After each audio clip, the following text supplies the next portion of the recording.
Kun raadiyoo sagalee Oromooti. Raadiyoon torbanitti guyyaa 3 wiixata roobii fi sanbata galgala sa'aatii 7 hanga 7 fi walakkaatti karaa dambalii gabaabaa meetir baandii 16 yookiin kiilooheezii 17,850 yookiin oromovoice.org darbu amma jalqaba.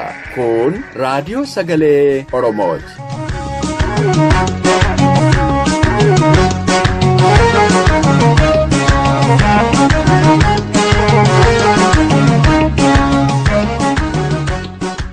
Akkam waltan dhaggeeffatoota keenya kabajamoo. Kun qophii keenya wiixata raadiyoo sagalee Oromoo irraatii yeroo kana kan isiniif darbu.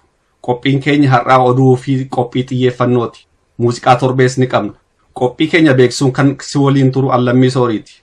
Haga xumura qophii keenyaatti akka nu waliin turtan gamanumaan isin affeerra amma gara oduuttan isin dabarsa.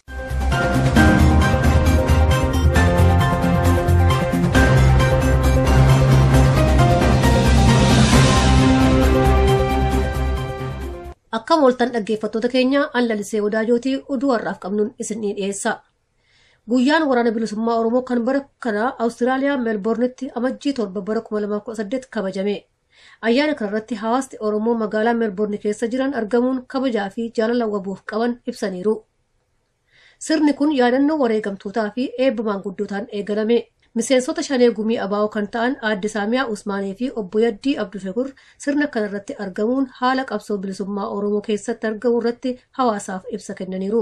Kaleessa gaafa biyya turre dilli namaa kadaas boraa jiru dhibbaa fi dhibbatti abaa'oo turan. Abaa'oon hadirree baqaatii itti biyya alaa dhufanii gaafa biyya alaa dhufan itti diina isaa taantee mul'ate jechuudha. Haalli kunis jijjiiramuutu irra jira. Abaa'oon kanuma kaleessaati. Kanuma dur ture har'a jiru haga galii qabsoo bilisummaa Oromootti jiraatu jechuudha. Abaa'oo jiraachisuudhaaf tokkoon keenya dirqamaan nurra jira. Maaliif dhaabni hundee Oromummaatii fi dhugaa Oromoo irratti hundaa'e abaa'oo callaa waan ta'eef kana diinnis beeka firrinis beeka. Hoggaa garii onneen teenya odoo dhugaa nuu himtu sammuun teenya dhugaa fudhachuu diddi. Dhugaa odoo dhageenyu dhugaa if amansiisuu dinna. Nama gammachiisuuf jennee dhugaa jirurraa ceena. Kun yakka. Addi bilisummaa Oromoo waan dhaabbateef qaba. Galii dhaabbateef qaba. Kaayoo dhaabbateef qaba. Dhugaa dhaabbateefis qaba. Garuu odoo dhugaa qabnu dhugaa keenya dubbachuurraa hoggaa gariif booda deebina. Haqa odoo qabnu haqa keenya himachuu dhabuurraa if booda deebina. Kanaaf namu kara fedheen abaa'oo irra bookisee jechuudha. Dubbachuu wallaalleetii miti. Onni Oromootaa tiisuuf jenneeti. Uummanni Oromoo tokko ta'u akka Oromootti tokko ta'u guutuu Oromiyaa keessa mirkaneessee jira. Maal jechuun afaan tokko dubbachuu isin hin beeknu wayyaa inni nuraatuutti keessatti karaa isaa danda'e qabsaa'aa jira jechuun kun tokkummaadha. Biyyi sun biyya teenyaa nurraa ba'a jechaa jira kun tokkummaadha. Gabroomiyaa bilisoomuu qabna jechaa jira kun tokkummaadha. Tokkummaan Oromoo biyya takkitti bilisummaa hiree takkitti kan jedhu sun kabiraan jiru tokkummaan. Tokkummaan keenya kun nu biratti waan guddaadha. Kan lamadhaa murannoodha. Uummanni keenya kabiyyattii waaqaa murannoo hiriyaa hin qabne addunyaa keessatti hiriyaa tokkollee hin qabne. Kanama wooma tokkoon wal qixxeessuu hin dandeenye gootummaadhaan biyya keessatti agarsiisaa jira. Uummanni tokkummaa qabu. Uummanni murate. Humni tokkolleen addunyaa kanarraa isa booda deebisuu hin danda'u jechuudha. Kanaafi mootummaan tun ni kutti jennee abdannaa jechuudha. Akka addunyaan wal geessee mootummaan wayyaa'ee jiraachuu qaba. Isin bilisoomuu qabdan yoo hin jaan hin danda'an jennaan jechuudha. Hin danda'an. Bilisummaa sana akka mirkaneessuu ta'e guutuu dandeenya jechuudha. Hamma uummanni Oromoodhaa tokkummaa qabu muratee ka'e bilisummaa sana dhaabbatetti mootummaa san jiisinee bilisummaa uummata keenyaa mirkaneessuu raawwannu dubbanni deebisu tokkolleen kan jira ta'u isin mirkaneessuu. Ayyaanni guyyaa waboo kun Ameerikaa kaabaa, Awurooppaa fi Oromiyaa keessatti haala ho'aa fi miidhagaan kabajamaa jira. Ayyaanni amajjii fi guyyaan waboo kun bara 1980 irraa kaasee Oromiyaa dirree qabsoo biyyoota ollaa fi alaa keessatti waggaa waggaan kabajamaa jira. mootummaan wayyaanee qeerroo bilisummaa Oromoo irratti duula haarawaa labsaa jiraachuun dhaga'ame. Wayyaanetti dhiyeenya kan qabu gaazexaan The Reporter jedhamu qondaala poolisii federaalawaa weeffachuun akka gabaasetti sochii qeerroo dhabamsiisuuf duulli bifa haarawaan adeemsifamaa jira. Haa ta'uti qeerroon bilisummaa Oromoo duula mootummaa kana olola abdii kutannaa ittiin jedhee jira. Qeerroo dhabamsiisuuf kan aggaammatame har'a miti kan jedhe qeerroon bilisummaa kan ammaa kunis akkuma kanaan duraa fashalee hafa jechuun deebii kenneera. Qeerroon bilisummaa Oromoo bara 2011 irraa eegalee bifa addaatiin of ijaaruun wayyaanee irratti fincila diddaa gabrummaa fi fincila xumuraa gabrummaa adeemsisaa jira. Mootummaan wayyaanee miseensa gumii sabaa adda bilisummaa Oromoo kan hoogganaa Gadaa Dabree obbo Qilxuu Aadaa guyyaa saafaa ajjeeste. Odeessi nu ga'e akka ibsutti obbo Qilxuu Aadaa kan ajjeefaman amajjii 6 bara 2018 sa'aatii 8 irratti Oromiyaa Baalee magaalaa Roobee keessatti. Obbo Qilxuu Aadaa daandii magaalaa Roobee gubbaatti rasaasaan kan ajjeesan loltoota wayyaaneeti.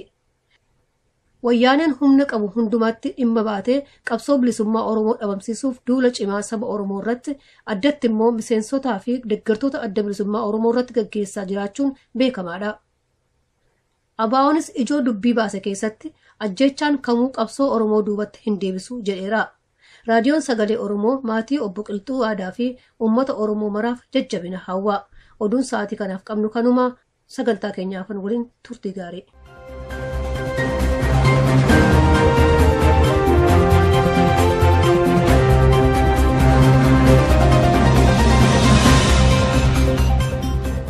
Amma immoo qophiin kan wallee torbiiti. Itti aansuun sagantaa keenya idilee xiyyeeffannaatu dhiyaata. Amma gara walleetti.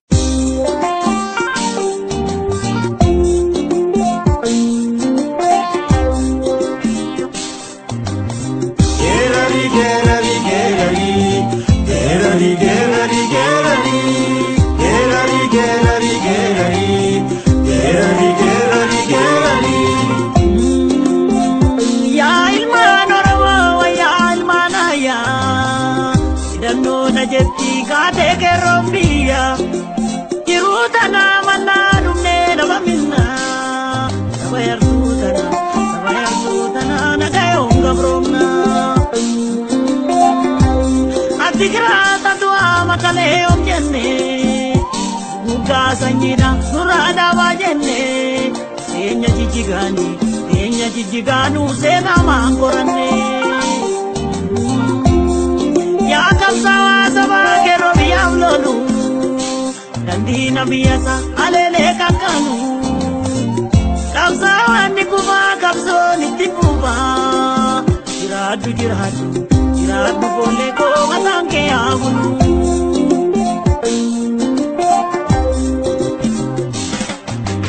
Sabni to kumangke Devi mudu bati Irga ogi bala maju Keromba eka absoti Meada wali wayane Abada dintalati Itiada wali wayane Abada dintalati Igni kozole Lumbo sadabu Igni kololae Lumbo sadabu Igni kozolae Umani marabo Bilisana fabo Siyitara mial Wadabana fado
Chala kerora manala nila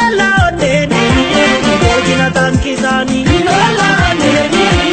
Gotina tankisani Amama yero mbili suma Amama yero mbili suma Itamumi ya babangu Inilala wandao Itamumi ya babangu Inilala wandao Itamumi ya babangu Inilala wandao Itamumi ya babangu Inilala wandao Amama yero mbili suma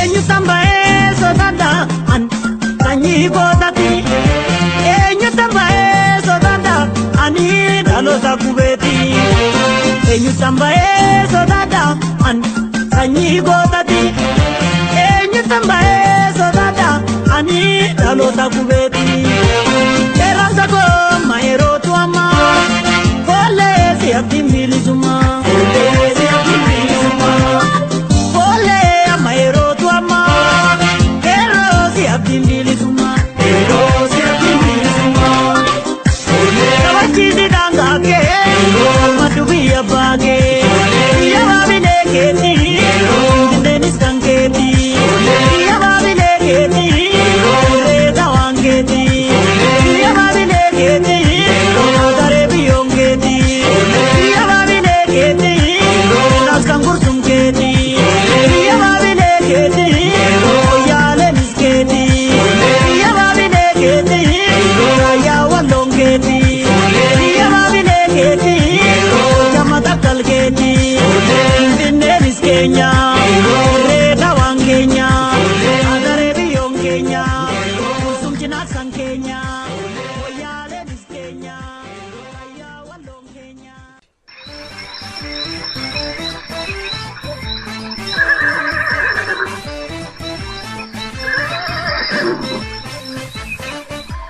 Qophii xiyyeeffannaa.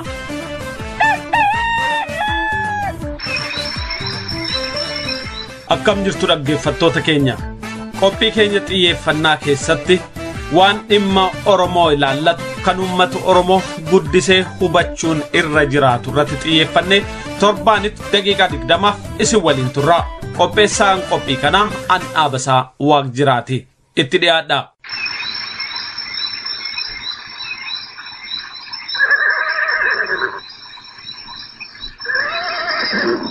Baatiin kun baatii amajjiiti. Baatiin kun seenaa qabsoo bilisummaa Oromoo keessatti bifatti yaadatamu qaba.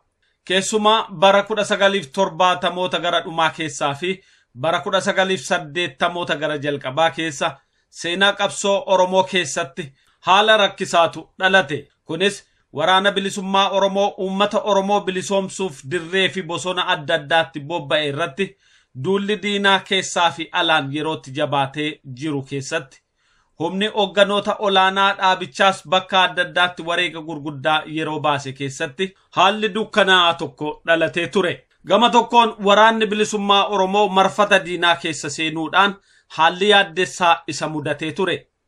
Gama kaaniin miidhamni hogganoota dhaabichaarra ga'es qabsicha hubee ture. Waraanni bilisummaa Oromoo haala kana cabsuudhaan walitti deebi'ee seenaa keessatti waan bara baraan yaadatamu injifannoo mul'ataa galmeesse. Baatiin kunis yeroo sanarraa kaasee waggaa waggaadhaan akka guyyaa waraana bilisummaa Oromootti kabajamaa jira. Qophiin keenya xiyyeeffannaa har'aas dhimmuma kanarratti dhiyaata.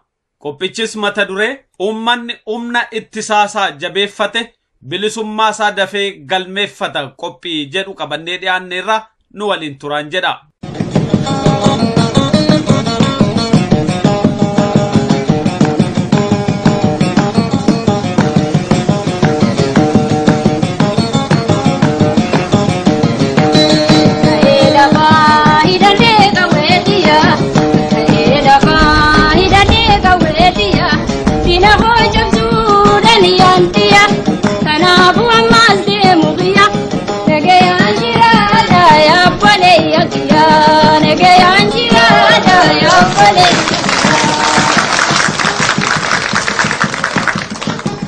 Seenaa qabsoo bilisummaa Oromoo yoo ilaalle addi bilisummaa Oromoo akka jaarmiyaa siyaasaatti erga hundeeffame hojii ummata Oromoo boonsu hedduu hojjechaa yoo nagayira. Addi bilisummaa Oromoo hojii hojjete keessaa tokko humna waraanaa ittisaa kan ta'e waraana bilisummaa Oromoo ijaarratee sochii qabsoo hidhannoo gaggeessuu isaati. Miseensa gumii sabaa adda bilisummaa Oromoo kan turan obbo Nadhii Gammadaa bara 1990 gara jalqabaa keessa sirna eebbaa tokko irratti addi bilisummaa Oromoo maaliif akka ijaaramee fi waraanni bilisummaa Oromoos galiinsaa maal akka ta'e waan ibsanii turan yaadachuun barbaachisaadha.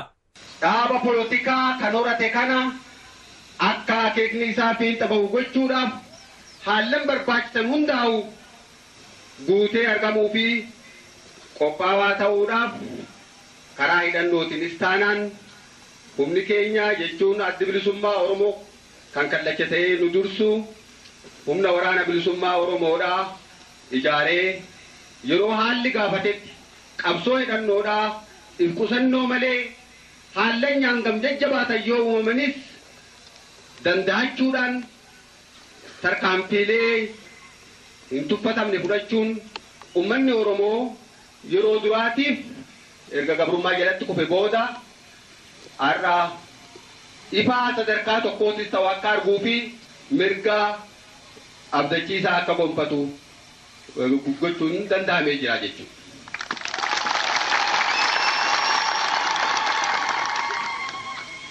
Addi bilisummaa Oromoo durumarraa kaasee ummanni Oromoodha yoo mirga ofii biyya ofii irratti qabaachuu isa barbaachise kun immoo waan hafuu hin dandeenye fi kan seenaadhaan ummanni kamiyyuu mirkaneeffatee as gahee akkuma ta'uu isaatiin ummanni Oromoos dhaaba polotikaa mataa ofii qabaachuunii fi humna mirga isaa kabachiifatuun qabaachuun barbaachisaa ta'uu kan itti amanee irratti dalagaa turee fi har'as irratti dalagu kan boruus irratti dalaguuf jiraatu jechuudha.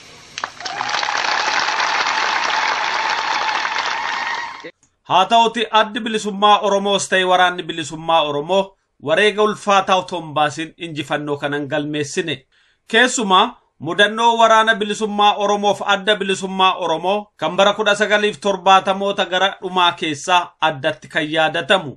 Bara 1978 walakkeessarraa kaasee aga dhuma bara 1979tti ABO'n haala akkaan rakkisaa keessa ture.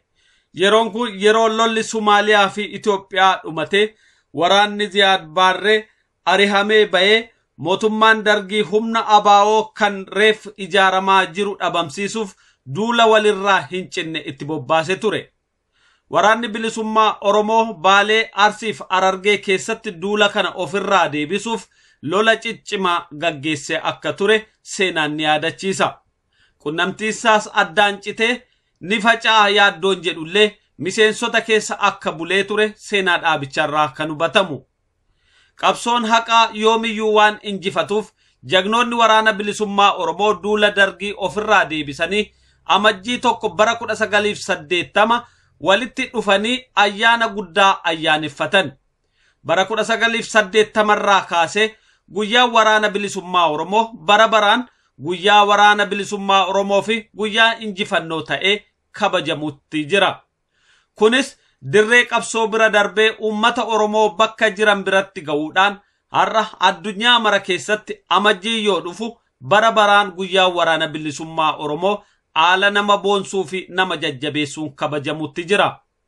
Har'a ilmaan Oromoo qabsoo bilisummaa Oromoof laallatan marti sabboontonni ilmaan Oromoo addunyaa keessas biyya keessas dirree qabsoo keessa jiranis hafuura tokkoon amajjii keessa guyyaa waraana bilisummaa Oromoo yaadachuutti jiran. Guyyaan kun guyyaa yaadatamu qofaa otoo hin taane seenaa keessattis akka galmeeffamee taa'uuf hojiilee boonsaa hojjechuudhaan uummata keenya ittiin dadammaqsuutti jiran.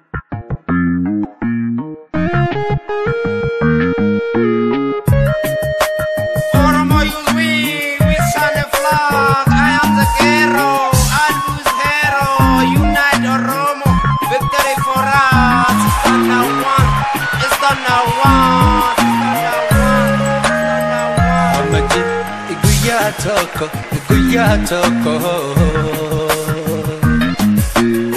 Amadee guyyaa tokko deemsi jalqabame Bilisummaani kanko bilisummaani kanko.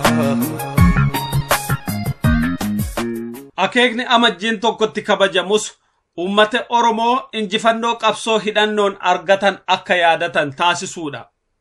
Waraana bilisummaa Oromoo cimsuufis waadaa isaanii haaromsanii gama ummataatiin waan barbaachisu dalaguu fi hojiilee hawwii Oromoon humna waraanaa jabaa ijaarratuuf qabu haalatti mirkaneessan irratti mari'achuufi.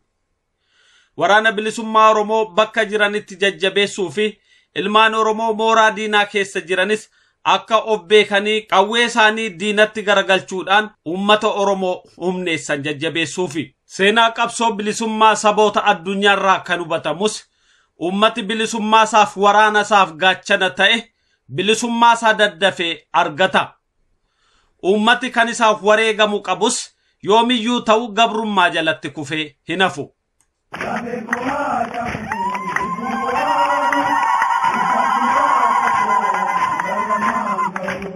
Akaibo konde jirenya sanjore kae tambada ka gumagoda gore abengo ajabu kumbo aro kumbo aro agamango paratiumada mandie hangai kai loli kero diablo lungai abengo ajabu kumbo aro itakuba kapo agangan mangau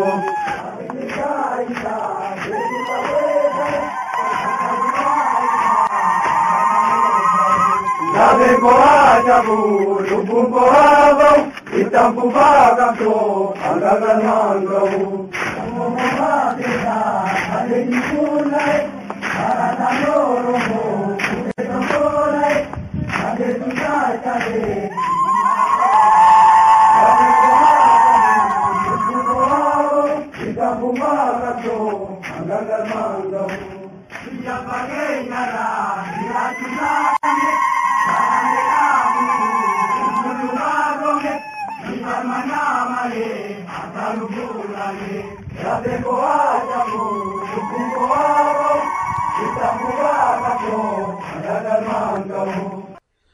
Seenaa qabsoo bilisummaa ummatoota addunyaa hedduu yeroo ilaallu biyya ijaarrachuuf qabsoon hidhannoo qooda guddaa qaba.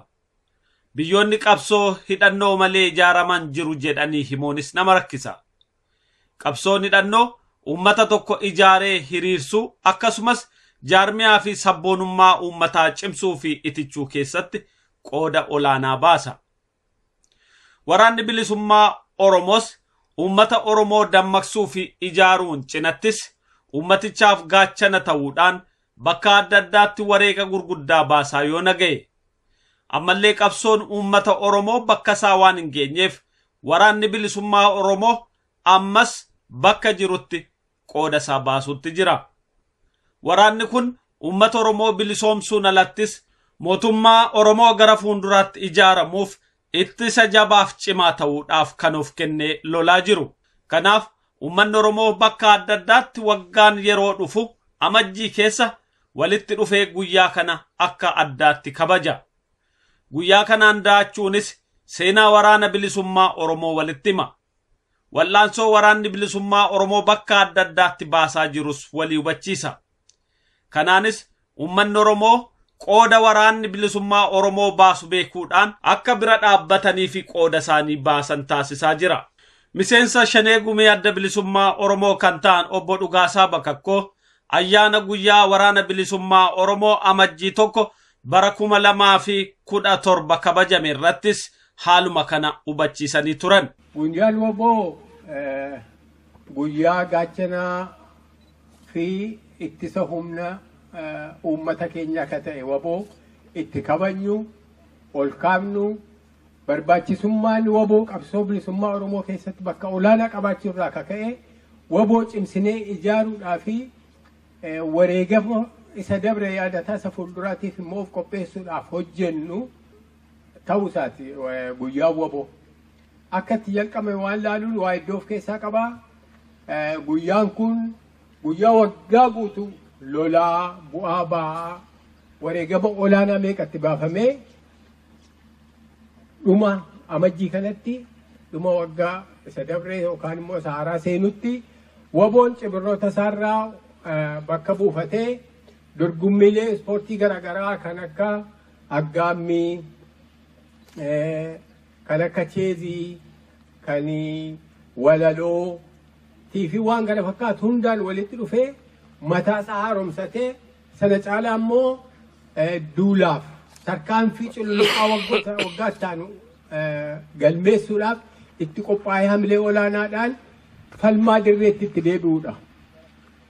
Kanaafi har'a jaallan keenyaa warri amma asitti nu wajjiniin hin argamne bakka jiran hundaattu yoo amina irrallee jiraatan guyyaa kanan ayyaaneffatu kun ABO keessatti beekamaadhaa fi guyyaa kabajamaadha. Kunis egaa akkuma jedhee kabajaadhaa fi jaalala olaanaa dhaabni keenya bakka guddaa waboodhaaf qabaachuurraa akka ka'e guyyaa kana murteessee waggaadhaan kan ayyaaneffannu ta'uu isaati. Isinis nafa kanaa qaama waan kana ta'uudhaaf carraaqqatu keessan guddoon isinii gammada. Waboo jechuun waan taphaa miti. Baga waboo taatan baga ayyaana kana qabaatu dandeessan. Waggaa haaraan addunyaan hundinuu har'aa dhuma waggaa isa dabree itti seensa waggaa haaraa waan ta'eef ayyaaneffata. Nutis nafa addunyaa waan taaneef ayyaana kanarraa waliin hirmaannaa ayyaaneffannaa. Ayyaana kana keessatti of duuba deebinee waggaa dabre addunyaa guutuu keessatti maaltu ta'ee biyya keenyaaf olloota keenyatti maaltu ta'ee maaltu immoo taana jennee kan isa dabre of duuba bil'annee isa fuulduraa immoo xiyyeeffannu. Addunyaa waliin kan itti ayyaaneffannuudha. Kunis isinuu ibsitaniittu amajjiin akka lamatti gaa ayyaana wabootii fi ayyaana bara haaraatti jechuudha.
Kutaa lammaffaa qophii kanaa torbee qabannee dhiyaannaa hagasitti nagaannu tura.